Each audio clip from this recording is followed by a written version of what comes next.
go on the record, in my humble experience. There is one exception. A researcher, Mark Negrini, realized they could get over 150,000 old taxpayer records from the year 1978. They're all from the US, they were publicly available, and they analyzed them using Benford's law to see, hypothetically, what kind of anomalies it would spot. And they didn't use the standard Benford's law, which just looks at the first digit, because Benford's law also makes statements about the second digit and indeed the pairs of first digits. So they looked at every single pair of first digits from all the numbers and then plotted their frequency against what Benford's law predicts. And here is what they found. So the first plot, these are all the lead pairs of digits for interest people have declared as an income on their tax returns. And this was something which the government at the time was very easily able to double check, and you can see what people reported almost perfectly matches Benford's law, so we assume that they're doing it honestly. And the amount of interest people earn will vary across several orders of magnitude, so we shouldn't be surprised about that. They then also looked at the income from dividends as claimed, and this was a lot harder for the government to verify, and you can see several spikes that stick out and you think, well, what's going on there? The spikes are all multiples of 10, big one at 50, other ones at 60, 70, 80, etc. This tends to indicate that people aren't putting down the exact value, they're estimating it, or they're rounding it, they're putting it in approximately. So those spikes just indicate people have either rounded or estimated the data because they figure the government can't check. Finally, we have people's interest expenses, not income, this is expenses. And you can see that the higher values are suppressed. And you think, well, hang on, this should follow Benford's law. What's up with that? Well, it could be fraud. It could be people not stating their interest. But actually, it's better explained by people not bothering to claim the interest as an expense if it wasn't a significant value. And so that's what causes this slight deviation from Benford's law. In general, though, you can't just look at it and say, this is fraudulent, this is not fraudulent. It's just a way of looking at a lot of data, spotting things that are unusual, and then you have to investigate, why is that unusual? What's the explanation? Could it be fraud? It's not necessarily so. Okay, so let's talk Biden. Why does their data not match Benford's law when Trump's seemingly does? Well, I looked into the data that was being used in this analysis, and it's from Chicago. And in the US, each state does its election itself. And right down to the city level is a little bit different everywhere, and how they divide up the population changes slightly. In Chicago, they have 2,069 precincts. Now these are clumped into wards and counties and so on. However, the data people were analyzing is from those individual just over 2,000 precincts. And if you go on to the Chicago Board of Election Commissioners website, you can actually download the total number of votes as well as the breakdown by candidate for every single precinct, all 2,069 of them. So I downloaded that data. That's how I double checked that these plots are correct. If you get the lead digits, you get exactly these. Double checked it myself. But then I looked at the sizes of the precincts, and they're picked to be roughly the same population each. So it shouldn't be that surprising when you realize they're all about the same size. The smallest one had a mere 39 votes cast in it. The biggest one had 1,655. The average, however, was about 500. It was 516, and the standard deviation is super tight. They're all clumped roughly around the middle. There are only 7 precincts which had fewer votes than 100, and there were only 20 precincts which had 1,000 or more votes, which means 98.7% of all precinct vote totals was a 3-digit number. This has got like the opposite of several orders of magnitude. Almost every precinct reported pretty much the same number of votes, and they were all smack bang in the middle of the range of 3-digit numbers. Of course, we're not going to get a Benford distribution out of this. While I had the data up, I also went through and categorized every single vote total that Biden got in 10 vote bins. I then plotted that distribution, and you can see it's basically a normal distribution and quite a tight one. That's because Biden was overwhelmingly the favorite in the Chicago area. So basically, the range of the total number of votes available in each precinct was clumped around the middle of 3-digit numbers, and Biden got a really consistent percentage of that, which is why they've got this normal distribution. And if you look at their Benford first digit results, what you're actually looking at is just a simplified version of that distribution. So given this is the distribution of the votes, which perfectly matches what we would expect from everything else we know about the area, of course that's what we're going to get. At the beginning of the video, I had a very short quote from Benford's Law and the Detection of Election Fraud, and if people actually read through that paper, it describes exactly this. Partway down it says, if a competitive two-candidate race occurs in districts whose magnitude varies between 100 and 1,000, the modal first digit for each candidate's vote will not be 1 or 2, but rather 4, 5, or 6. And this is exactly what we're looking at here. The paper describes this exact situation and says how normal it is. I'll link to the paper below if you want to check it out. And actually, one other quote from the main kind of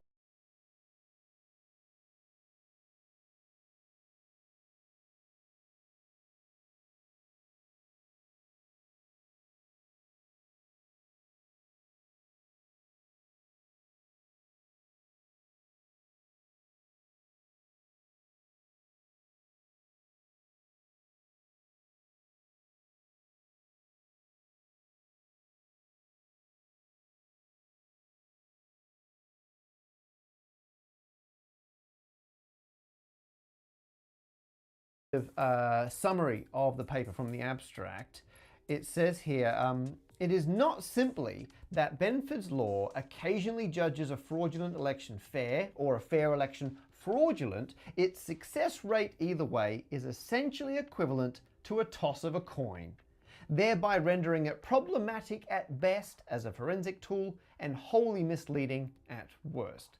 In short, you can't just use Benford's Law to look for fraud in elections. But Benford's Law is not the only technique available. There's another one, and it gives some very interesting results. While Benford's Law says that in some ranges of data the first digits are not evenly distributed, you can also look at the last digits. If you look at the last 1 or 2 digits, depending on the data set, they should be random. They should be roughly equally likely. And when they're not, it shows you something you might want to look into. Famously, there was a restaurant, and when the government looked at the last 2 digits of their takings from every single day, which is basically the cents, they realized there was a spike at 40. Now that's not because they had something priced 40, they had enough different items with different final number of cents in the price that these digits should have been random. There was a spike at 40 because the owner was making up their daily totals. They were altering them to change how much tax they would owe, and they just happened to like the number 40. Humans, bad at being random, as I have discussed many times before. And so when humans pick numbers seemingly at random, you get these weird quirks. It can be for other reasons though. An auditing company audited their own staff's expense claims. They looked at the last 2 digits and there was a big spike at 82. And there was a spike at 82 because one employee was claiming their breakfast on the way to work every day, which they weren't allowed to do. Only claim breakfast when they're on the road for work purposes. And because they always went to the same cafe and they always had the same breakfast, a coffee and a specific muffin, their total always ended in 82 cents. That caused an unexpected spike in the results, and so people looked into it. So checking if the last 2 digits are evenly randomly distributed is another good way to spot if something unusual is happening.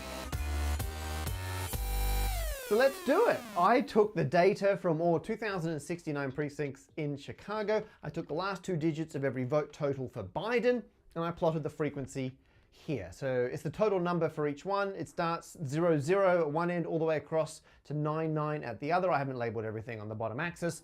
And the height is how many of the vote totals ended in those two digits. So you can see there's a few spikes, there's a few low points. You get the idea. But is that random? Is that what we would expect? Well, I decided to compare it to the first 2069 pairs of digits from pi, starting with 3, 1, and then 4, 1, and then so on. And I want something random but verifiable, because if I just say this is random data, you might think, well, is it? Maybe you searched for data which backed up the point that you're trying to make. So to be totally transparent, you can verify this. Get the first 2069 pairs of digits in pi and double check that that is the distribution you get. And again, it's random and it looks pretty much the same as the Biden one. It goes up, it goes down. Obviously, they're not all exactly the average, which I've labeled with the yellow line there, but there's roughly as many up as down. Not surprising. Now let's have a look at the Trump vote total, and you get this. What is going on there? There's a huge spike at the bottom, like it's like a tower. I'm going to call that the Trump Tower, and that's an indication that there's something suspicious going on. Way above the average, which is actually 20 and a half, give or take. And then the higher values are correspondingly suppressed to allow for the building material for Trump Tower. So hang on. I would say if we're looking for evidence of weird election tampering, that is a ridiculous deviation from what we would expect. Well, it's a ridiculous deviation from what we would expect if we were to expect the last two digits to be random, which is actually not what we should expect. So if we go back to the distribution of the vote totals for Biden, which I did earlier, I ran the same analysis for Trump, and you get this. It's a huge spike, a full 400 of the precincts, that's roughly a fifth of them, Trump got between 10 and 19 votes. There's 202 between 20 and 29. In fact, the median point is at 60 votes. So in over half of precincts, Trump got fewer than 60 votes. In fact, 70% of Trump's vote totals were only a two-digit number. And so when I was saying the last two digits, in 70% of the cases, that's just the digits. That's just the actual total. So what you're looking at here is not a random distribution, it's the data itself, which is why we get that weird spike. So once again, these tests can be an interesting way to spot that something might be wrong, but they don't guarantee that it is. You should first of all take a closer look at the data to see what's going on.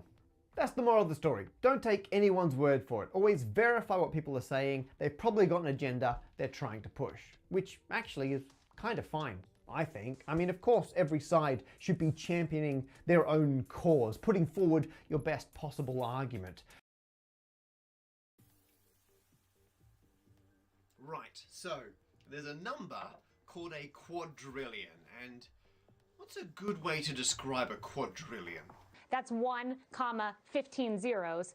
A quadrillion has been in the news recently because on the night of the US election, initially when they counted the first votes, Trump was ahead in these 4 states. But then later on, as they counted more of the votes, Biden overtook and eventually won. And apparently, the probability of that happening in Georgia is 1 in a quadrillion.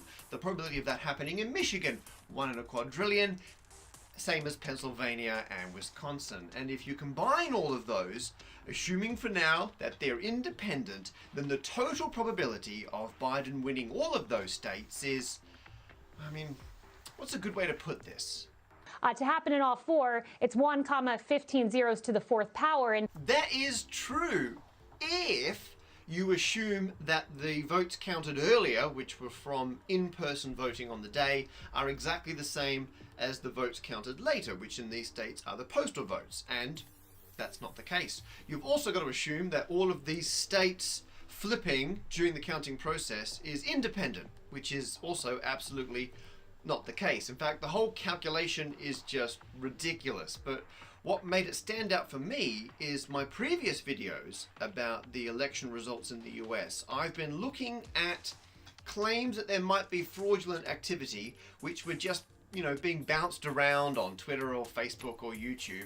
This one is from an actual lawsuit put put into the Supreme Court by the state of Texas. It's backed by 126 Republicans in the US Senate, as well as 19 different state attorneys general and one Donald Trump. So this claim is being taken very seriously by the powers that be. So I thought, despite my claims last time, I will do a third part in this series. I've looked at Benford's law, I've looked at scatter plots and correlations, and now the last one. This is my last stand, it's my last crusade. I'm not doing another one after this.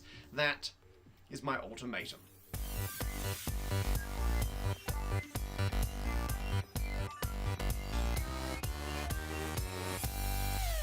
You can find the sworn declaration by Charles Cacchetti, who, by the way, PhD from Rutgers, tenured professor, expert testimony in hundreds of court cases, goes through meticulously how he used z-scores and standard deviations from a median to come up with this number. Actually, it's standard deviations from the mean, but that's not actually important here. So it's the job of a reporter to go find this. It's out there, it's public, and it's a dereliction of the duty and the job that each of these reporters have to not look into this, to not look at the sourcing, which is available for all to read and see. Oh, I looked at the source. Here it is, all 90 odd pages of the filing with the Supreme Court, and this is Cacchetti's working out. And that is the exact page McEnany was waving around. I managed to hunt it down. Yes, their copy has more underlining, and nothing says I've read this and paid close attention like some underlining, but this is it, the actual working out. And we'll get to that in a moment. First, I found point 9 in this. Very interesting.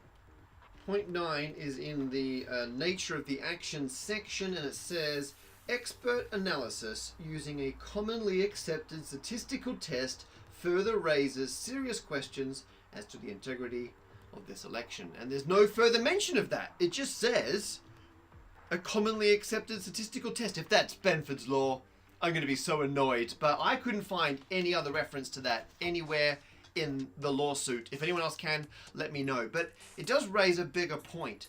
This is kind of my meta point across all of this. I keep seeing people using these statistical tests, be it correlations, Benford's law, probabilities, as some kind of proof that there's been fraud. But these statistical tests don't prove fraud. They just show you somewhere you should have a closer look. And I couldn't quite articulate why this was bugging me so much. And then I realized it's a bit like if someone went to court holding a smoke detector that's going off, and they say, look, my smoke detector's going off, the insurance company has to buy me a new house. And the judge says, oh, why? Did your house burn down? And the plaintiff is like, my house burnt down. I'm just arguing this alarm is going off, therefore I need a new house.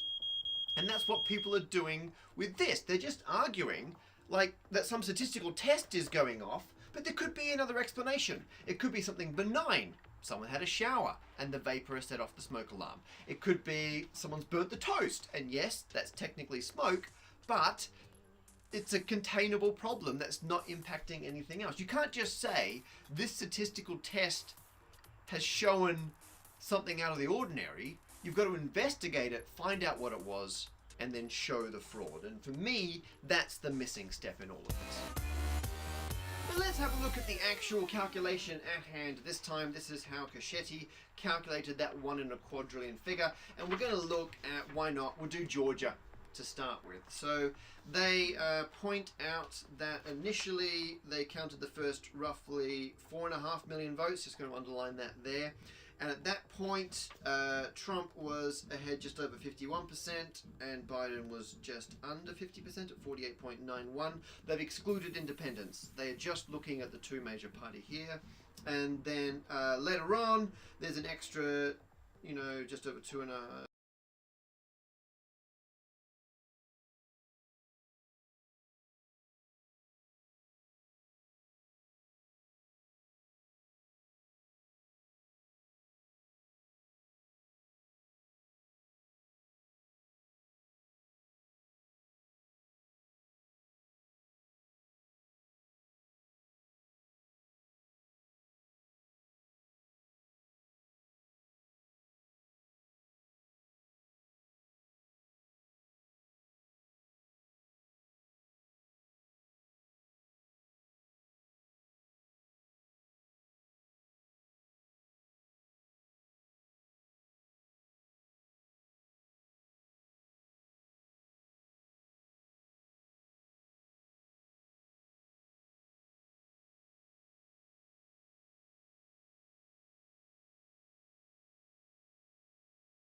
250,000 votes come in, and it changes such that eventually Biden wins with, what have they got?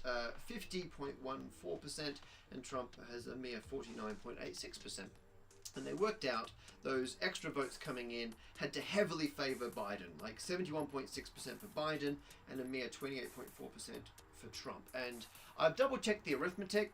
It all works out. I've not gone back and checked their original stats, where they got this from, because those are almost beside the point. The point is not this working out. The point is the assumptions that Cecchetti then uses to analyze these, because they work out the probability that the additional votes that favored Biden could have been drawn from the same population of votes that were counted earlier on. In their words, the Georgia reversal in the outcome raises questions because the votes tabulated in the two time periods could not be random samples from the same population of all votes cast.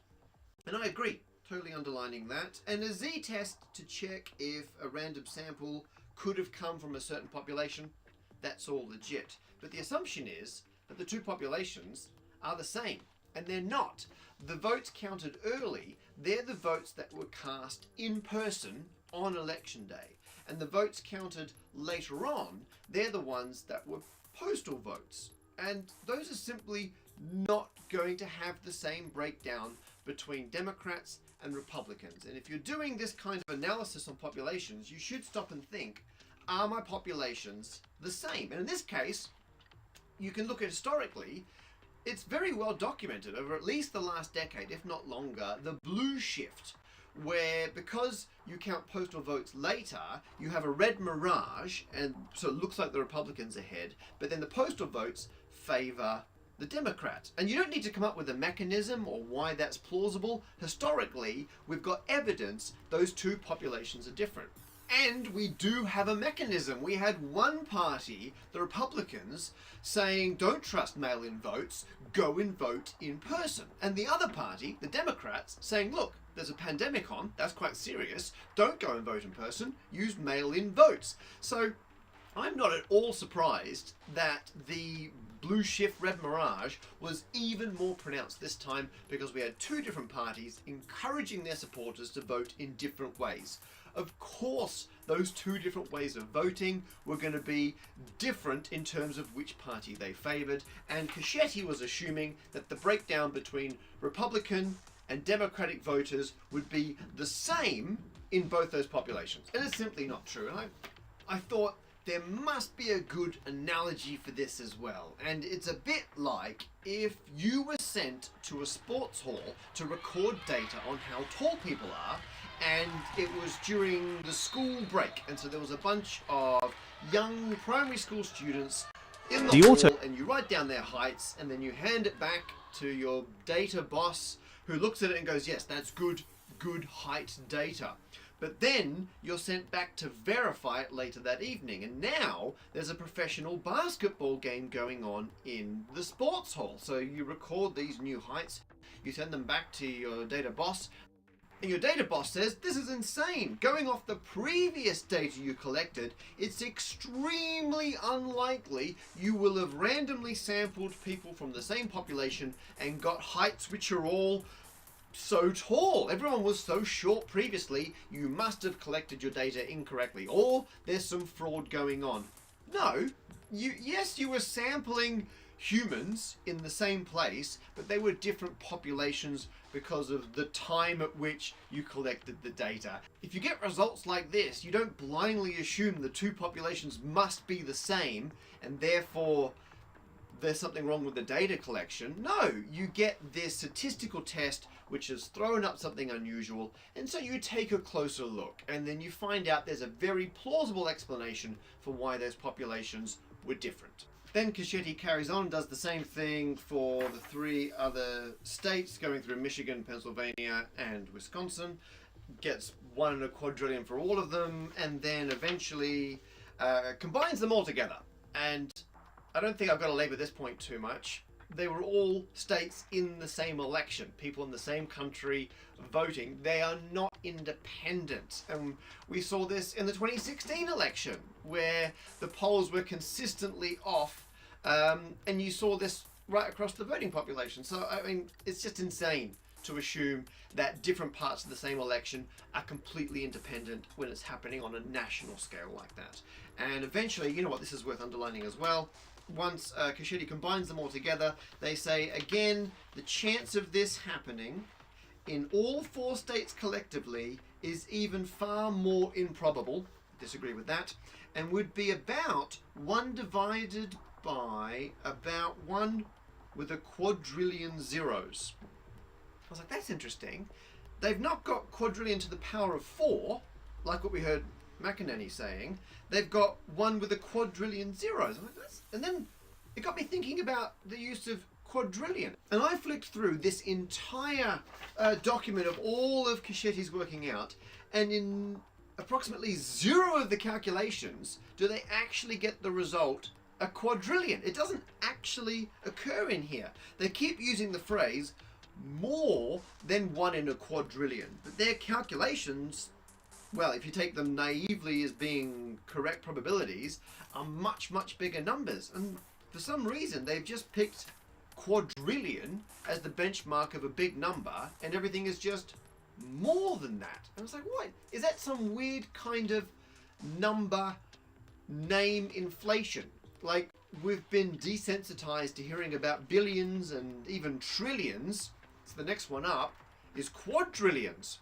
But there's no mathematical reason, even going off their own working out, why you would use quadrillion to describe any of this. It's just a placeholder to mean big number. And it is a big number.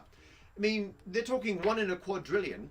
In a quadrillion years from now, not only will the sun have burnt out and be effectively dead, but all planets in the Milky Way will have been disconnected gravitationally from their stars and be drifting through the absolute blackness of space. That's a long time away, and that's a quadrillion years. The elections are every 4 years. My goodness. So they've just picked a big number out of nowhere. There's no actual justification for quadrillion, but yet they're so keen to specify exactly how many zeros it has. That's 1, 15 zeros. There's also one more calculation which, taken naively, gives a result of more than 1 in a quadrillion.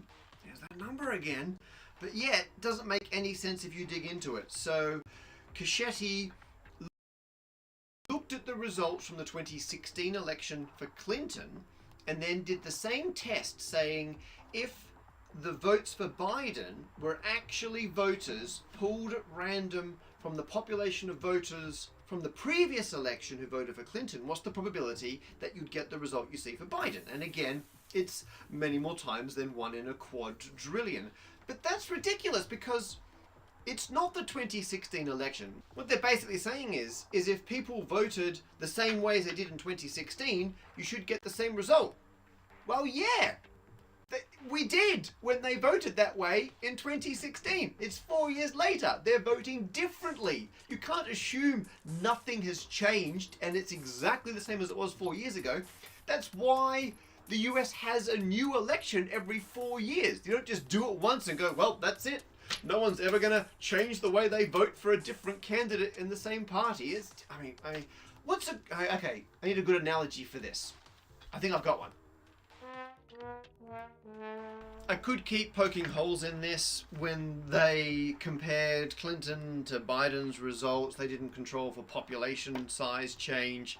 They didn't factor in different levels of turnout. They just took the raw vote numbers, which is ridiculous. At one point, they're comparing 2 percentages and they just subtract one from the other. Classic. Instead of looking at percentage, like, they didn't say it was percentage points. It's just, but that's almost beside the point.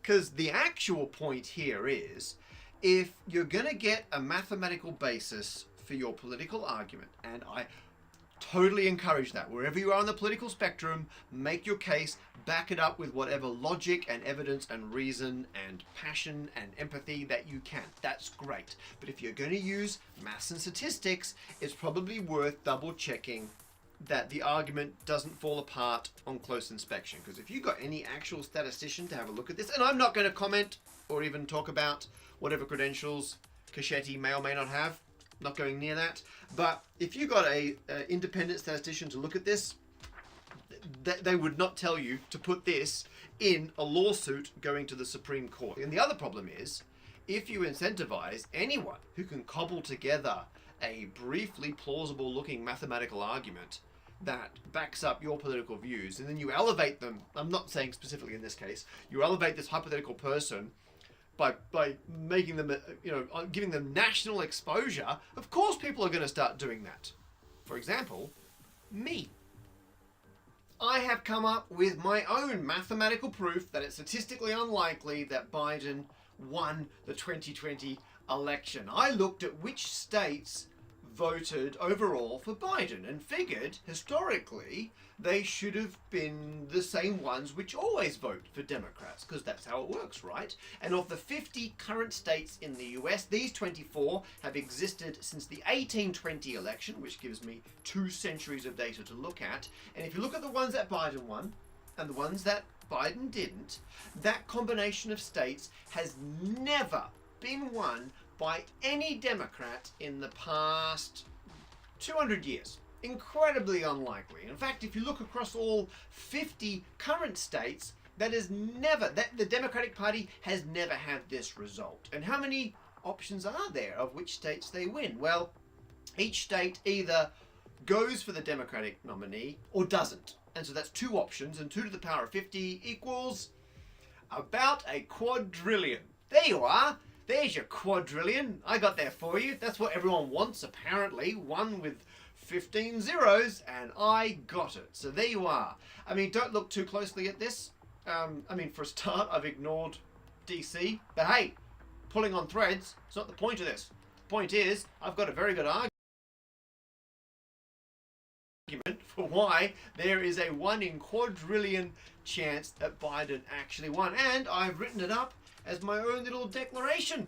There you are. I'm going to put it, I'll link to this in the description below, so journalists, you can do your proper job and look up these public. AutoMix is a powerful tool that can help both beginner and pro DJs to create seamless and smooth automatic transitions between songs. In this video, we'll be walking you through how to set up an AutoMix playlist, setting AutoMix options, how to customize AutoMix transitions, and how to add effects to AutoMix. You can use the chapter menu in the description in case you want to skip ahead to a particular topic. The first step in using the AutoMix feature in Virtual DJ 2023 is to set up your AutoMix playlist. To do this, simply click on the AutoMix playlist tab, which is located down here. Now you can add the tracks you want to include in your AutoMix. Next, you'll want to make sure the tracks are in the order you want them to play in. You can sort them manually by moving each song up or down. You could also sort them automatically using their BPMs. This will make the transitions more smooth. To sort the songs according to BPMs, simply right-click on this bar and select BPM. Now click on BPM and the tracks will rearrange either in ascending or descending BPM. Once you have your playlist loaded, it's time to set the AutoMix options. You can access the options by clicking on this icon. From here, you can choose how to transition songs by picking your desired AutoMix type. We have the Smart Transition mode that sets its own transition points in the mix. Here's how it works.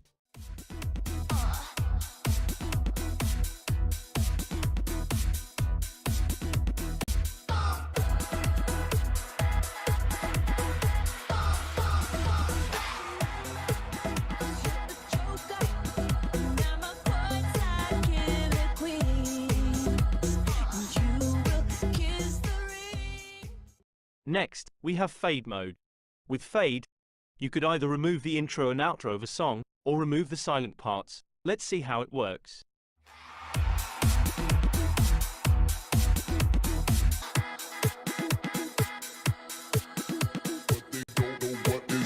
They just strut. What the? A tiger. Finally, we have the back-to-back mode. This mode lets the song play till the end, then starts the next song.